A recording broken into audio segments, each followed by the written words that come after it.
I am Savita Srivastava from MGSS. Today I am going to teach Standard 5th Hindi. बच्चों, आज मैं आपके पाठ्य पुस्तक मकरंद से पाठ 3 पढ़ाने जा रही हूँ, जिसका शीर्षक है रेलगाड़ी। रेलगाड़ी के बारे में तो आप जानते होंगे, आप सभी रेलगाड़ी की यात्रा जरूर किए होंगे। रेलगाड़ी आज पूरे विश्व में लगभग 90% आबादी ट्रेनों से सफर करती है।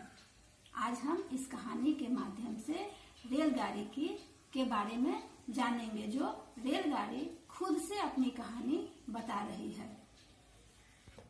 बच्चों, आज रेलगाड़ी की कहानी रेलगाड़ी की जुबानी ही सुनते हैं।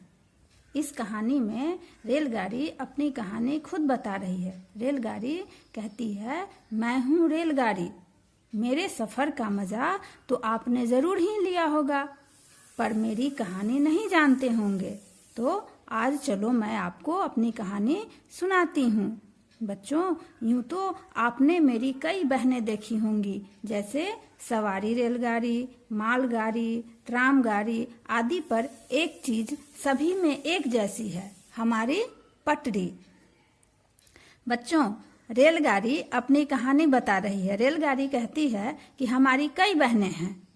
उसका नाम है सवारी गाड़ी, मालगाड़ी, ट्रामगाड़ी, लेकिन इन सब में सबसे एक जैसा चीज है, वह है उसकी पटरी। सभी रेलगाड़ी पटरी पर ही दौड़ती है। जैसे हवाई जहाज को उड़ने के लिए खुला आसमान चाहिए, जलयान के लिए लहराता सागर, जमीन पर चलने वाले वाहनों के लिए सड़क, उसी तरह से रेलगाड़ी को भी चलने के लिए उसको पटरी की जरूरत होती है।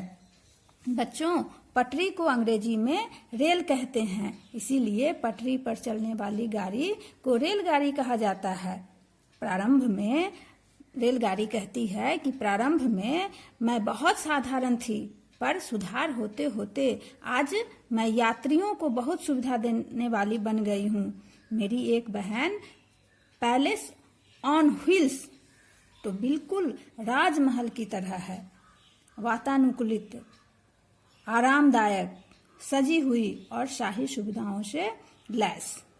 बच्चों, रेलगाड़ी कहती है कि मैं शुरू में एकदम साधारण थी, लेकिन धीरे धीरे लोगों ने मुझ में ढेर सारे बदलाव कर दिए और मैं यात्रियों को सुविधा देने वाली बन गई, और ऐसी ऐसी ट्रेनें आ गई हैं जो बिल्कुल राजमहल की तरह है। उसमें उसी तरह का वातानुकूलित, आरामदायक, सजी हुई, शाही सुविधाओं से वह लैस है, जिसका नाम है पैलेस ऑन व्हील्स। इस पैलेस ऑफ व्हील्स से घूमने में बहुत ही आनंद आता है। अब रेलगाड़ी आगे कहती है कि मेरी कहानी भी अनोखी है। मेरी पटरियों में से मेरा सारा इतिहास छिपा है। खुली जमीन पर पहिए उतनी तेज नहीं चलते जितनी कि किसी लीक में चलते हैं। इसके लिए पहले पहल चूने के पत्थर को काटकर उसके बीच नालीदार खांचे बनाए गए।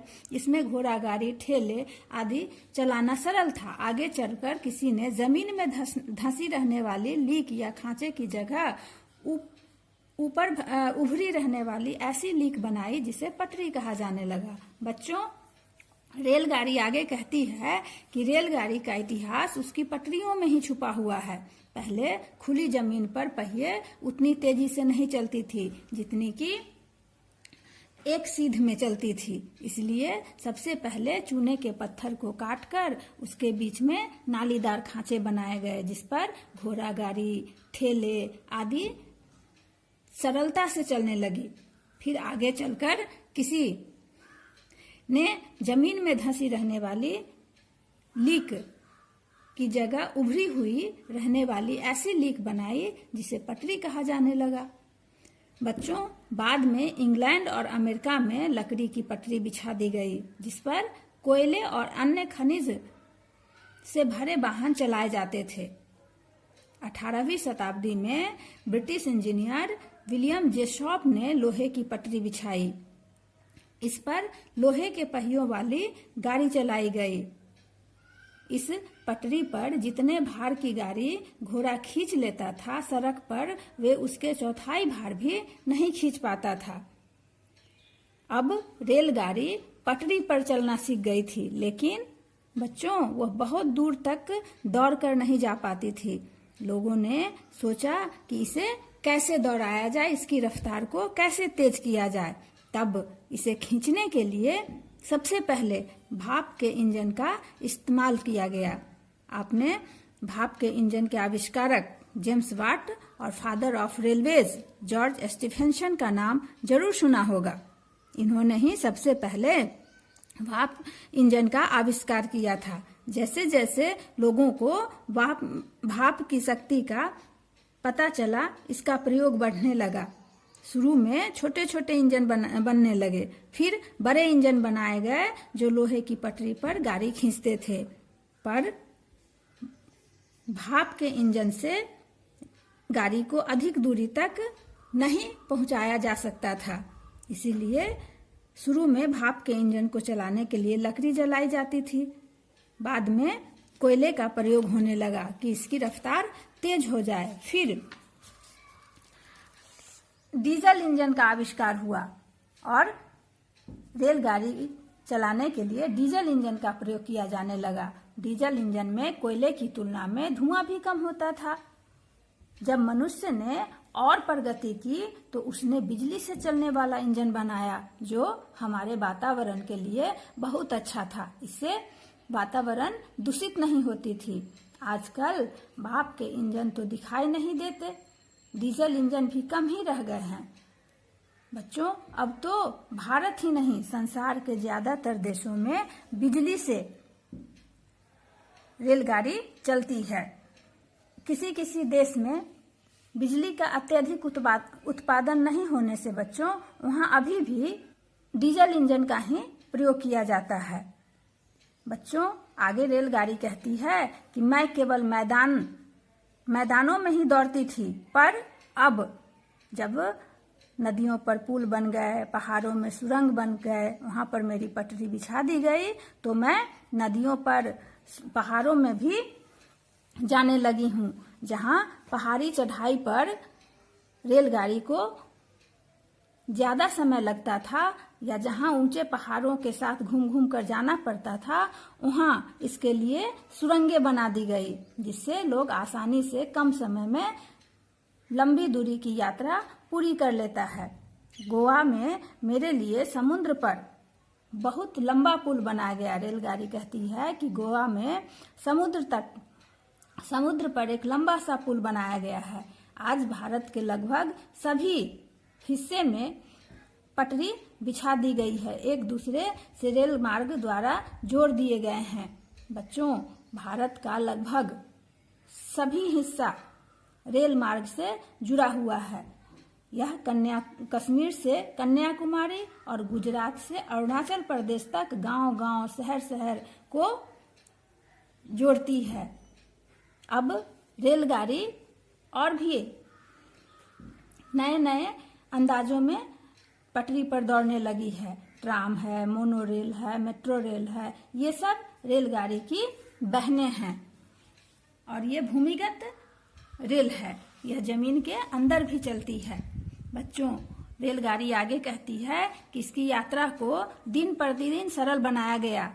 देश में अच्छी सुविधाओं वाली अनेक रेलगाड़ियां चलाई गई हैं, जो लंबी दूरी की यात्रा को कम समय में पूरा करती हैं और आरामदायक भी है।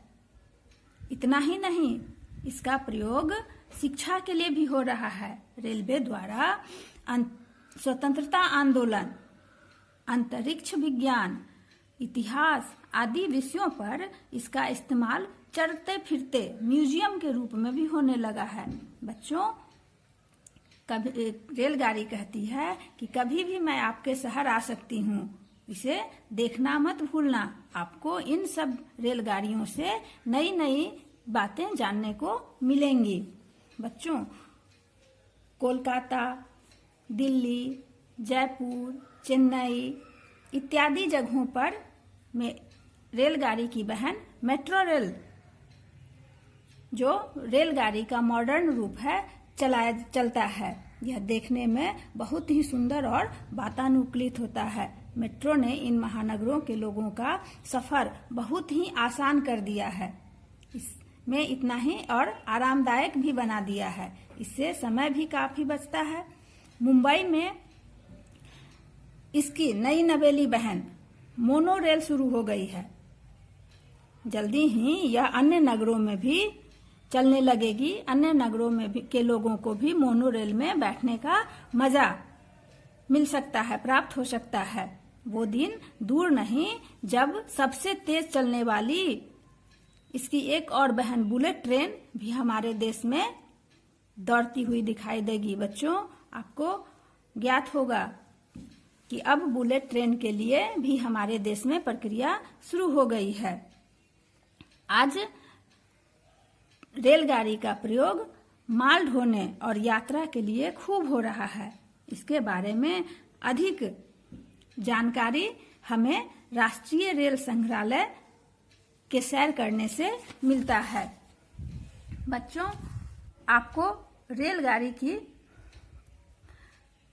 यात्रा करना नहीं भूलना चाहिए। इसमें बहुत मजा आएगा। यह गाड़ी बहुत ही आरामदायक है। यह यातायात का सबसे कम खर्च में एक जगह से दूसरे जगह तक पहुंचाने वाला साधन है। तो बच्चों, यह था रेलगाड़ी की कहानी। आपको अच्छा लगा होगा और इससे आप जानकारी भी हासिल किए होंगे। धन्यवाद।